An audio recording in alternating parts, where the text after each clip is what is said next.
Are Black Knights any good in patch 5.3? So imagine my surprise finally trying to play vampire counts properly, choosing Isabella to have Vlad as a hero boosted by our campaign buffs for heroes. I didn't consciously realize that in Total War Warhammer 3, that Black Knights can be recruited with the Ancient Armory, which is a tier 2 building. Early game Black Knights, gimme gimme! Now, are they good? I think so, but availability is part of that assessment. Recruited for 750 dark magic and 188 upkeep. The Black Knights haven't changed in 5.3 per se. On Ultra, there's 60 entities with 7,080 health between them, which feels very decent for this type. Yeah, Empire Knights are 6,480. Armor here is 80 with a shield that blocks 30% of small arms fire, doesn't matter what kind, so it's more helpful under handgunner fire, which you don't want to be under. Leadership is 50, speed 78, charge speed 108, so they get a lot more animated when actually charging. Melee attack starts at 30, which I cannot call half bad, with an attack interval of 4.9, which isn't as slow as with some old-fashioned cavalry, but it's close. There is no splash damage. Melee defense starts at 36, like your prototypical Grave Guard. Weapon strength arrives at 42, and less than that would have been a problem since Grave Guard have high weapon strength, relatively. This is split between base 30 and armor piercing 12. There's a bonus versus infantry of 12, and that is very important, because for years we've had unit cards saying anti-infantry for units that don't have a melee bonus versus infantry, though they have mass and charge bonuses that are nice and all that. 12 is neither super low nor chariot high. It still means melee attack 42 versus normal infantry right out of the crypt. Charge bonus of 34 is nowhere near as high as most knights. So here we need to understand something, because a Lance's version exists, as in, this is not a Lance cavalry unit. It is an actual honest-to-darkness, plain cavalry unit. Charging is good and you want to do it, but it is designed to stay in melee and dunk on anyone shorter, like Shaq or something. Mass of 1000 means that they're going to crash into melee pretty hard when they do enter the fray. While emphatically not recruited at the same building tier as basic Black Knights, let's dip into the higher tier Lances and Barding versions since they share texts. Recruited for 1050 dark magic and 263 upkeep. Armor comes at 110 or 30 better. Shield is the same at 30% block chance. Leadership is 50. Regular speed is 72 or 6 less, but charge speed is identical. Melee attack starts at 30 just like the regulars, but attack interval of 5.1 is what I would have expected the first time from Lances on horseback. No splash damage again. Melee defense of 28 is a full 8 less, so they're nerfed for prolonged combat. To a point, right? Weapon strength is actually completely the same as before, same 30 to 12 base to AP split. The bonus versus infantry of the base unit is also gone, gone, gone. This is another reason it's markedly worse in prolonged combat. So what's the big deal? Oh yeah, charge bonus is 75 or 41 better. Mass is still 1000. Wait, charge bonus is 75? Yes, I'm feigning surprise, but that's a huge change. That charge bonus means the charges are much more destructive, given the 60 entities as opposed to something much smaller. When they're on, they're really on.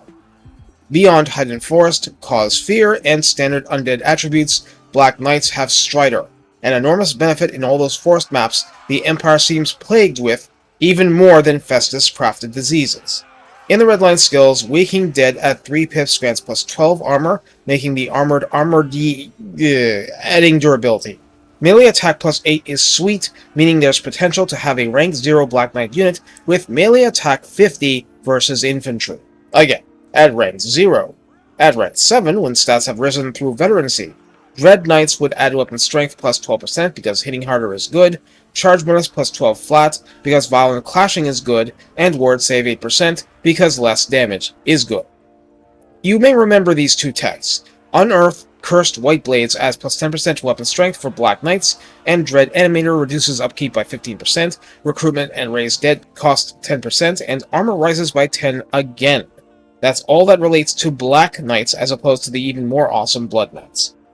So how do you use Black Knights? Well, of course, that's going to depend a lot on the variant. The Lances and Barding version, while higher tier and more expensive and much better tuned for glorious charges, they don't have a named mechanic like that with the vampire counts. You are completely dependent on creating tar pits you can charge into. On the other hand, you have a lot of tar pit options as vampire accounts. The real problem is having an enemy group you can hit without being such an enormous blob that you'll never get out of it in one piece. This is a dynamic you're used to dealing with if you're a Chaos Knight user. In the meantime, for the cost and availability, the regular Black Knights are a far more offensive option than base Graveguard, while providing many, if not all, of the same defensive benefits. I mean, yes, lore entities, and less unit-wide HP, sure, but against infantry you're hitting markedly stronger, and even if that charge bonus isn't the Lance versions, it's a lot better than Graveguard themselves. More to the point, Graveguard are really slow. Just to reiterate, cost and availability. Graveguard can be mass-produced with a Tier 3 building at a higher recruit and upkeep cost than Black Knights. Despite being armored, regular Black Knights are nonetheless on the more disposable side of your cavalry. Base or lances, either option gives you an armored and shielded method of utterly crushing and obliterating like cavalry and warhounds should you come into contact, and should at least trade half decently with most chariots and monstrous infantry. Warhounds count as infantry size, so it's really lopsided in that case, and lopsided is what you want. In other words, Black Knights create a different kind of matchup, and your entire focus with them should be on exploiting matchups that run in your favor. I appreciate, as a relatively new Vampire Count campaigner, that early on you are really hurting for ways to clean up blobs of enemy troops trapped in melee. I mean, is that shocking? Goodness no. It's standard operating procedure for a lot of campaigns. But if you don't have Wind of Death, or Purple Sun or something, an armored, actually really not shock cavalry unit is an interesting hammer to hit the backs of units against your anvils, be they skeletons or even zombies. Will that break the enemy a lot faster? Oh, yes. No mere tactic is going to turn Black Knights into anti-large aces or armor-piercing menaces. With lances and barding, they get better at that on opponents eligible to be charged, but better quote-unquote is the ceiling. On the other hand, a little love and their brutally high base damage and reasonable armor piercing will mess armies up. Remember those Empire Knights. Their melee attack 26, melee defense 30, and weapon strength 30, split base 21 and AP 9. Charge bonus 48 is better than Black Knight's default, but not so hilariously greater that they should get cocky. In numerous situations on the field of battle, Black Knights will simply work better. But of course, Black Knights won't retreat, they will simply crumble. I love my remodeled Black Coach with doubled splash damage targets and a fresh coat of Spooky, but its weakness is that it cannot cleave entire units at once. Black Knights can. Use it, abuse it, and take it as far as you can. Take care and have fun blackening your enemy's expectations of avoiding defeat.